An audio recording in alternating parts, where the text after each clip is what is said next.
Shalom Bapak Ibu Saudara, kita teruskan masuk kitab yang baru studi kristalisasi, yaitu kitab Rut. Ya, ini setelah Hakim-Hakim. Jadi kita kejadian ini di kitab Rut ini ada pada zaman para hakim. Jadi di pasal 1, ini Rut hanya 4 pasal. Kita akan coba melihat ceritanya dulu secara garis besar, nanti baru kita coba angkat beberapa tema.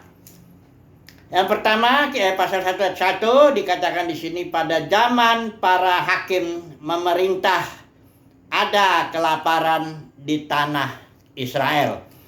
Jadi ini para hakim, memang kita sudah belajar bahwa ini zaman di mana katakanlah Israel sebagai umat Tuhan dalam kejatuhannya. Karena Israel ketika dia bersama dengan bangsa-bangsa itu, 7 bangsa, dia tidak menaklukkannya yang disisa sama Joshua itu. Entah dihancurkannya, malah mereka kawin-mengawin dan ikut penyembahan berhala bangsa-bangsa sekitarnya itu. Ada kurang lebih 400 tahun ini zaman para hakim-hakim, dan disitulah kejadian ada seorang, ini dikatakan di sini dari Bethlehem Yehuda. Ya, dia punya 2 anak laki-laki. Dia pergi ke daerah Moab karena ada kelaparan di tanah Israel. Biasa itu kalau orang Israel menyembah berhala, Tuhan mendidik, mendisiplinnya dengan ditindas oleh bangsa-bangsa itu yang ada, dan juga terjadi tentu kelaparan. Ya, jadi ini kurang lebih tidak dikasih tahu ini zaman hakim apa, tapi yang jelas sedang didisiplin lah Israel itu mengalami kelaparan. Dan dia ini namanya Elimelek, ya. Istrinya namanya Naomi, dan nama kedua anaknya itu Mahlon dan Kilion. Ini namanya agak susah-susah ya. Jadi mereka, Elimelek ini berangkat dia ke tanah Moab karena ada kelaparan di Israel. Yang mereka tinggal 10 tahun di Moab. Kalau saudara lihat itu dalam peta, ini tanah perjanjian, ini sungai Yordan, menyeberang dulu, nanti di situ ada daerah yang 2,5 suku itu, Ruben, Gad, dan setengah Manasye. Baru di bawahnya ada Amon, ada Moab. Nah, mereka datang ke sana. Di bawahnya lagi ada Edom, di seberang itu ya. Jadi mereka tinggallah 10 tahun di Moab. Dan akibatnya Elimelek mati, ya.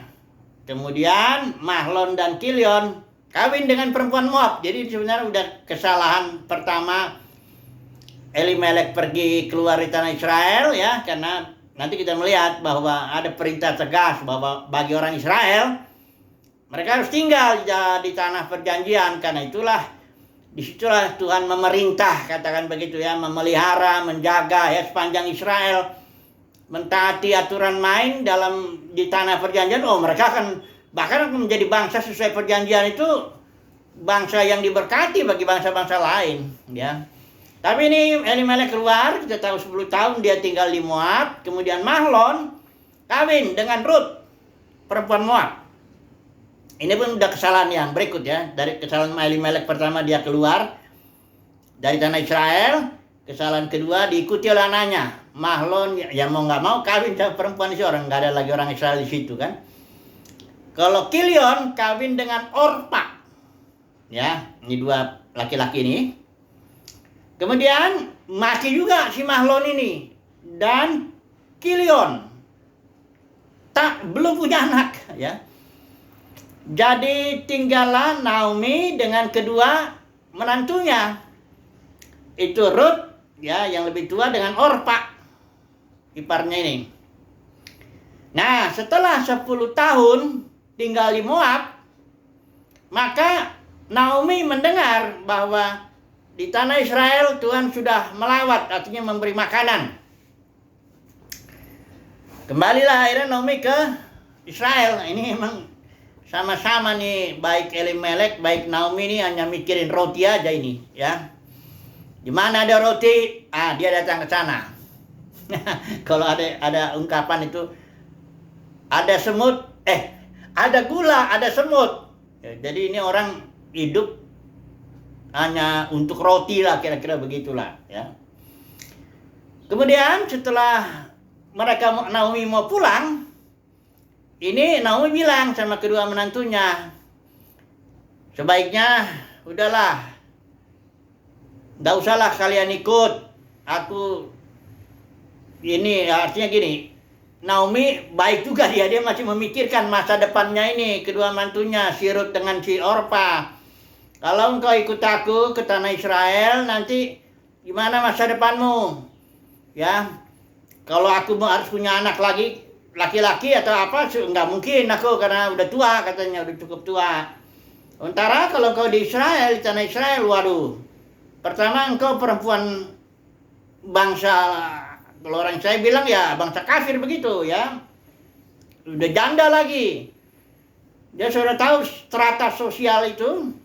Di Israel itu yang pertama imam besar, itu nomor 1 itu. Baru imam-imam, ya orang Lewi, baru orang-orang kaya. Ya, baru terus ada yang nomor 6 atau nomor 7 itu anjing. Dipandang bangsa lain itu. Ada lagi di orang Israel itu pelacur, pemungut Lewi. Pelacur dan pemungut cukai itu di bawah. Di bawahnya ada anjing itu bangsa lain. Itu makanya Yesus ketika datang perempuan Syro-Fenisia, orang Yunani itu, Syro-Fenisia, pokoknya bukan orang Israel lah, datang minta kesembuhan. Yesus bilang, biar dulu anak-anak kenyang, ya, roti itu untuk anak-anak ya. Masa dilemparkan ke anjing gitu. Baru ini perempuan itu nggak tersinggung ya. Karena dia dilevelkan, disejajarkan dengan anjing. Tapi dia bilang, loh Tuhan, anjing juga makan dari remah-remah yang jatuh dari meja anak-anak itu. Baru Yesus bilang, itu imanmu besar ya. Jadi kepadamu sebagaimana engkau inginkan, anaknya akhirnya ada sembuh. Nah jadi perempuan Moab, bangsa asing itu di mata orang Israel itu ya selevel lah dengan anjing begitu ya. Jangan tersinggung makanya. Itu Naomi tahu, ini kalau kau ikut aku, masa depanmu hancur. Habis, kau nggak bisa lagi, kecil sekali. Ada laki-laki yang mau ya. Nanti kita lihat ya bahwa ternyata ada ya. Nah, akhirnya si Orpa pikir-pikir kali dia ya. Mereka mencintai Naomi, sama-sama berpelukan, nangis dia kan dua-duanya itu. Tapi si Orpa mikir, iya juga ya, benar juga kalau saya ikut sama mertuaku ini, bagaimana masa depanku? Akhirnya si Orpa pulang, dia pergilah ya ke bangsanya. Terus Naomi bilang gini sama Rut, telah pulang iparmu itu, si Orpa ini, kepada bangsanya dan kepada ilahnya, kata si Naomi ya, sama Rut. Nah, kemudian Rut nggak mau, dia berkeras. Nah, ini saya baca dulu ya, bagaimana si Rut ini mengambil keputusan yang tegas ya. Dia bilang begini, ini saya baca ILT aja ya. Rut pasal 1, ayat yang ke-16 ya. Dan Rut berkata, janganlah mendesak aku, ini dia bicaranya kepada Naomi ya, mertuanya ini. Janganlah mendesak aku untuk meninggalkanmu, agar pulang dari mengikutimu. Karena di mana engkau pergi, aku akan pergi. Dan di mana engkau tinggal, aku akan tinggal. Nah ini dia. Bangsamu lah bangsaku, dan Elohimmu Elohimku. Yuk saya ulangin lagi ya. Bangsamu adalah bangsaku, Elohimmu Elohimku. Jadi Rut ini mengidentifikasikan dirinya sebagai bangsa Israel.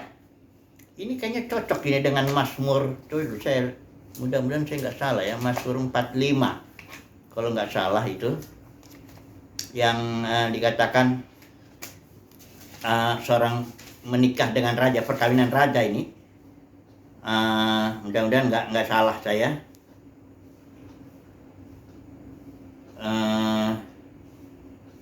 Oh, kayaknya enggak 45 ya. Oh, iya yang 45 ini. Coba dulu ya ini. Di sini dikatakan ayat 4 Mazmur 45 ayat 11. Ya, ini nyanyian perayaan pernikahan raja.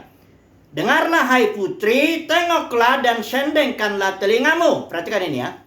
dan lupakanlah bangsamu dan seisi rumah ayahmu. Artinya seorang istri yang mantap itu, kalau dia bisa melupakan bangsanya dan mengidentifikasikan dirinya kepada bangsa suaminya, bahkan dia meninggalkan seisi rumah ayahmu, masuk ke dalam kepemimpinan suaminya. Oh, ini yang Alkitab bilang begitu, ya. Coba sudah bandingkan dulu Rahel itu dengan Lea, Yakub ya. Rahel ini kenapa dia mati di tengah jalan? Istilahnya tidak sampai kepada kuburan Abraham. Kalau Lea sampai, ya walaupun Lea istri yang tidak dicintai karena nggak cantik menurut Yakub.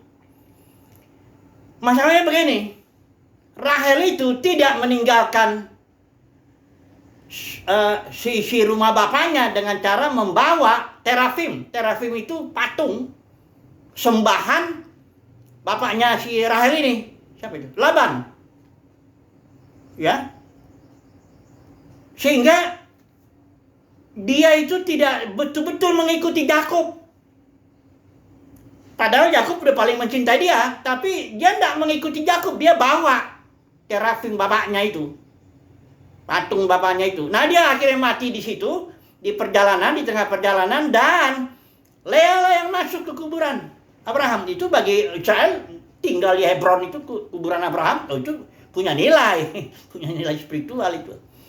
Nah, jadi di sini Ruth terbalik daripada Rahel itu, kebalikannya. Si Ruth ini meninggalkan bangsanya, meninggalkan ilah-ilah bangsanya. Beda dengan Orpa, ya. Orpa karena mikirin masa depan. Karena Naomi juga bilang, biarlah engkau mendapatkan perlindungan di rumah suamimu. Nah, gitu. Jadi Ruth ini enggak. Dia ambil keputusan nekat istilahnya lah ya. Tapi ini keputusan iman ini sebenarnya, bukan keputusan nekat. Tapi secara manusia, Ruth ini masa depannya habis. Nggak ada lagi lah. Sudah, ya istilahnya Naomi juga udah nggak punya uang banyak lagi. Hancur kan keluarganya itu. Nggak ada lagi harta. Bangsa asing lagi. Udah selevel dengan anjing bagi orang Israel. Sudah gitu janda lagi. Udah kecil kemungkinan. Cari kerja susah. Kawin pun susah. Ya. Nah, ceritanya berikut, mereka berangkatlah ya, pisahlah si Orpa, tinggal ya dia dengan bangsanya kembali. Sementara Ruth jalanlah dengan Naomi ya, dan Ruth ini sampai ke sana, dia bekerja, dia tinggal sama si Naomi, dia bekerja. Kebetulan dia kerjanya juga serabutan lah kalau istilahnya di sini ya. Kebetulan ada orang sedang menuai ada satu ladang dia menuai ya, dia memungut sisa-sisanya itu. Ya jadi memang pekerjaan itu pokoknya dipungut-pungut lah ya. Nah, udah gitu kebetulan dia sedang bekerja di seorang kaya yang namanya Boas. Padahal Boas ini sebenarnya saudara ya, kaum Elimelek katakanlah begitu, Boas ini. Udah tua pada waktu itu Boas ya, dan akhirnya orang diceritakan, Boas tanya, ini siapa nih, ada perempuan, mungkin Boas juga pengerjanya perempuan nih, kayaknya nih ada orang yang lain. Ditanya sama Boas, ini siapa? Nah, akhirnya orang cerita ya, ini perempuan Moab, dia bekerjanya begini-begini, rajin lah ya. Kemudian Boas itu pulanglah si Ruth ini dan bilang sama mertuanya, kenapa, bagaimana, di mana kau bekerja hari ini? Di Boas, di tempat Boas katanya. Oh, baru langsung dia bilang begini, Naomi bilang, itu sebenarnya Boas itu salah satu kaum Elimelek, dia punya hak penebusan. Nah, di Israel itu begini, kalau ada satu keluarga ya gagal, nggak punya anak, nggak punya keturunan. Bagi orang Israel itu begitu ya, lain ya nanti konteks perjanjian baru. Jangan saudara pikir nggak punya anak tuh berarti gagal ya. Jadi nggak punya anak, karena Elimelek itu nggak punya anak laki-laki khususnya juga gagal lah ini. Nah, ini bisa, itu namanya hukum penebusan, itu ada di Imamat pasal, kalau saudara membaca sendiri Imamat pasal yang ke 21-25 itu ya. atau di ya Imamat 25 ayat 25 itu semuanya tentang hukum penebusan. Jadi begini. Kalau seseorang keluarga itu gagal, nanti kaumnya bisa menebus. Kalau misalnya dia mau menjual tanahnya, udah bangkrut lah istilahnya. Bangkrut, jual tanahnya, nanti tanahnya itu dibeli oleh seorang yang si penebus ini yang kaya, beli. Sekaligus kalau masih ada perempuan yang muda, ini kebetulan Naomi udah tua, jadi harus Ruth yang akhirnya dihampiri oleh si penebus ini supaya punya anak. Nanti anaknya ini dihitung keturunan Elimelek, bukan keturunan si penebus ini. Supaya nanti milik pusakanya jangan pindah-pindah ke suku lain, dan juga dia punya anak di situ. Penolonglah penebus ini, ya. Kalau enggak, karena Elimelek sudah hancur, hidupnya sudah hancur, harta udah hancur, nggak ada, keturunan sudah nggak ada, ya. Jadi udah nasib lo ya, bukan nasibnya. Memang karena nanti ada kesalahan ya. Bentar dulu, saya cerita dulu ini. Nanti kita ambil kayaknya beberapa tema lah kayaknya. Mudah-mudahan ya. Nah, kemudian Naomi bilang sama si Ruth, sudah ya, kau selesai ya pekerjaan penuaian itu. Terus dia bilang, kau inilah berpakaian bagus, datanglah ke sana, ke tempat pengirikan, dekati Boas di sana. Boas sedang makan, dia biasanya tidur di situ. Ruth masuk dia malam-malam itu tempat selimutnya Boas itu. Boas kaget dan dia nggak ada. Siapa ini? Baru si Ruth bilang, aku Ruth hambamu, kembangkanlah sayapmu melindungi kami. Boas sudah ngerti. Oh, bahkan dia bilang, wah luar biasa kamu ya, masih perempuan muda, nggak cari-cari yang muda. Tapi karena Boas sudah tua pada waktu itu, dia bilang kau maulah ya dengan Boas yang sudah tua itu. Nah, kemudian Boas bilang, tapi ada penebus yang lebih dekat daripada aku. Akhirnya ditanya sama penebusnya itu. Ketemu mereka di gerbang kota. Dia bilang, Elimelek itu mau jual tanahnya. Jadi supaya jangan nanti dijual, dibeli para suku yang lain. Nah, engkau yang punya hak menebus katanya. Selain engkau baru aku. Si penebus itu tadinya mau. Oke lah, aku belilah tanah itu. Tapi Boas bilang, nah kalau kau beli itu tanah, engkau dapat perempuan muda ini. Istri orang yang udah mati, istri Mahlon. Wah, penebusnya itu langsung, kalau begitu saya nggak mau, nanti merusak milik pusakaku sendiri ya. Kayaknya dia nggak rela membantu lah. Nanti kalaupun saya punya anak, itu anaknya Elimelek, dia nggak mau. Ya. Akhirnya Boas lah ceritanya. Yang membeli tanahnya yang dijual Naomi, sekaligus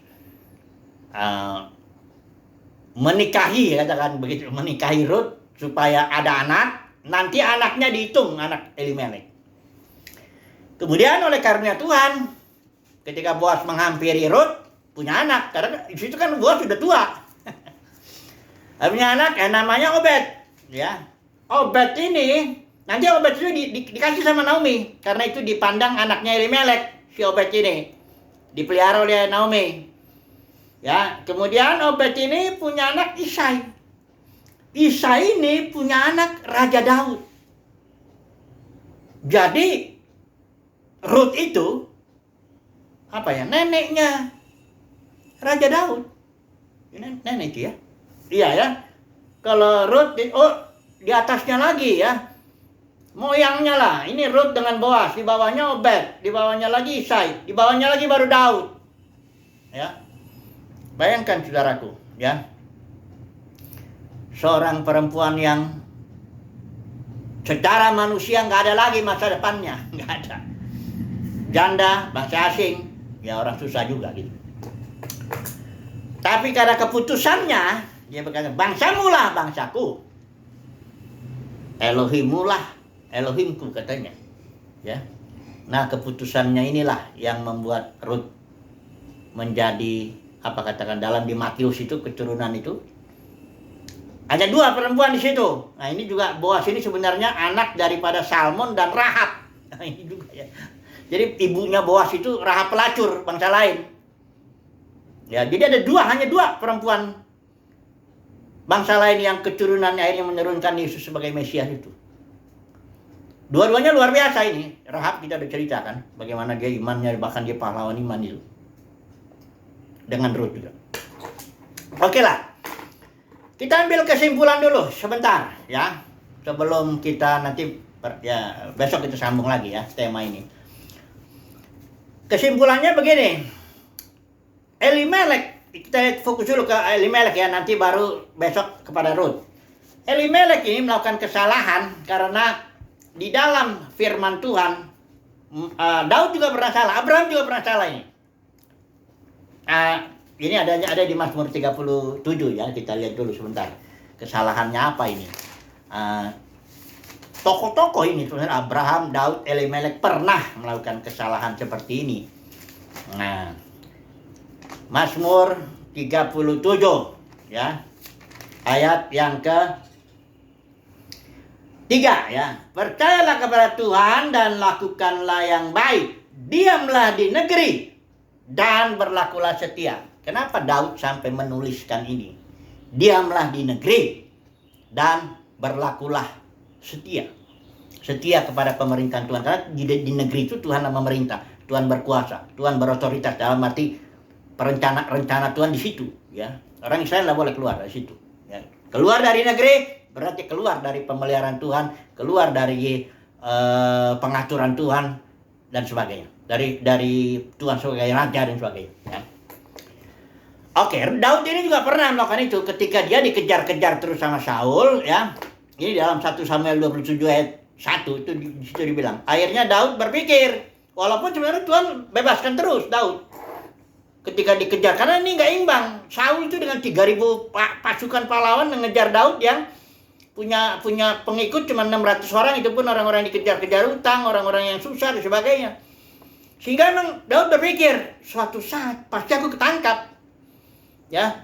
Karena berkali-kali dia mau hampir kena ditangkap itu karena Tuhan melindungi, ya. Akhirnya dia pikir dalam 1 Samuel 27 ayat 1 itu, suatu saat pasti aku ketangkap juga sama Saul. Nggak ada yang lebih baik bagiku, lebih bagus aku pergilah keluar. Nah, dia pergi ke daerah orang Filistin. Ya, dia tinggallah di situ, ya. Kemudian kita tahu ceritanya, kalau nanti kita akan sampai kepada ini pembahasan ini nanti habis Ruth 1 Samuel. Sampai akhirnya dia mau perang itu memerangi Israel, pihak sama Filistin, Raja Gad itu. Akhirnya ditolak sama orang Filistin dan dia pulang. Ketika itu di Siklak, ini namanya daerahnya di Siklak.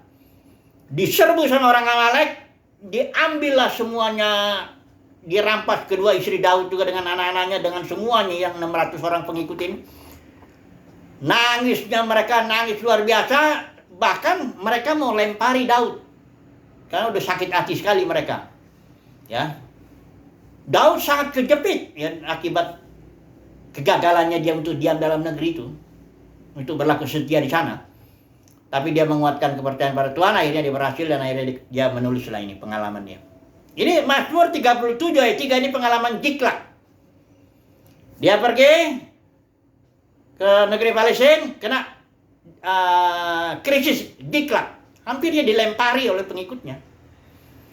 Akhirnya dia kembali, dia bilang, akhirnya dia tulis, diamlah di negeri dan berlakulah setia. Kemudian Abraham juga begitu. Waktu dia datang sampai ke tanah perjanjian, terjadi kelaparan di sana. Abraham lari ke Mesir. Disitulah dia mendapatkan Hagar dan akhirnya ceritanya ya kita tahu tentang Ismail itu. Ya. Jadi Elimelek ini ngikutin kesalahan Abraham dan Daud. Dia ada kelaparan di negeri, dia pergi lari. Padahal kelaparan itu bukan selamanya. Tuhan sedang mendisiplin. Karena umat Israel dan nyembah berhala ya didisiplin. Nah, bagaimana terapkan kepada kita? Negeri ini apa ini? Negeri itu adalah Kristus, Christ in you. Itulah negeri. Diamlah, tinggallah dalam Kristus. Itu nasihatnya bagi kita. Tinggallah dalam Kristus kalaupun kita sedang ditempatkan dalam posisi-posisi yang sulit. Entah itu dalam posisi rumah tangga, dalam masalah, maupun ekonomi, maupun pekerjaan di mana, atau pelayanan, atau di mana. Tinggallah tetap dalam Kristus, dalam arti ikuti terus pimpinan Kristus yang di dalam batin ini. Jangan pergi cari aman. Nah, ini dia. Kalau orang gitu kan, kalau dia datang ke tempat, aduh susah di sini, orang-orangnya nggak enak, aku mau cari aman, pergi dia. Padahal Kristus memimpin dia ke situ. Ini kalau nggak dia diam di negeri, dia nggak tinggal dalam Kristus, dia akan mengalami krisis ya. Dan dia nggak bertumbuh lah, karena dia menyimpang dari jalan Tuhan itu. Jadi nasihatnya sekarang ini, aplikasinya untuk kita, tinggallah dalam Kristus. Ikuti terus pimpinan Kristus dalam batin itu. Karena itulah negeri, itulah warisan kita. Saya udah bahas itu. Warisan gereja itu kepenuhan Kristus. Sekarang belum. Baru roh yang dibilang panjar Arabon. Jadi harus tetap, ya. Orang yang fokus kepada Kristus dalam batin, jelas tidak akan memikirkan hal-hal yang lahiriah. Bukan berarti nggak makan minum, nggak. Tuhan bilang carilah dulu kerajaan sorga dalam batin, ya, dalam batin kita. Nanti semua yang lain ditambahkan. Tapi bukan berarti tidak ada kesusahan dalam Kristus itu. Banyak malah kesusahan. Tapi Tuhan selalu tolong. Kayak Daud itu dikejar-kejar, Tuhan selalu tolong. Amsal juga bilang kemalangan orang benar itu banyak. Tapi Tuhan selalu luputkan itu. Nah, kalau kita tetap diam dalam negeri, diam dalam Kristus, bukan berarti tidak ada kesusahan. Malah mungkin lebih susah. Tapi Tuhan selalu lepaskan kita dari semua kesusahan itu.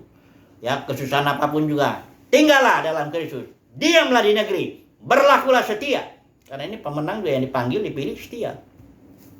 Ya, emang kecenderungan ke daging kita ingin semua orang juga ingin nyaman. Mana ada orang mau hidup dalam konflik? Mana ada orang mau hidup dalam kesusahan? Nggak ada yang mau. Tapi kalau kita punya visi dalam warisan kita adalah Kristus, inilah harta dalam bejana tanah liat. Bukan harta kita, bukan yang di luar itu. Walaupun kita butuhkan selama di dunia ini, makanya Paulus bilang, asal ada makanan dan pakaian cukuplah. Jangan ingin kaya.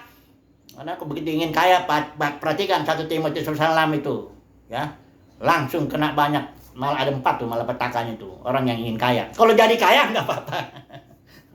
Itu pengaturan Tuhan, jadi kaya nggak apa-apa. Tapi kalau ingin, ini hawa nafsu itu, habis. Jadi saya rasa cukup dulu ya. Nanti kita sambung tentang, mungkin kita singgung juga tentang Rut. Tapi tentang Elimelek ya. Tapi Rut nanti kita akan lebih fokus. Karena ini tema ini orang ya. Jadi pertama Elimelek dulu lah, kita lihat fokusnya, kita udah tahu ini kegagalan dia. Kemudian Rut nanti keberhasilannya. Ya, barangkali nanti kita melihat yang lain lah, tema yang lain. Barangkali Orpa atau apa siapa. Oke lah. Haleluya. Amin.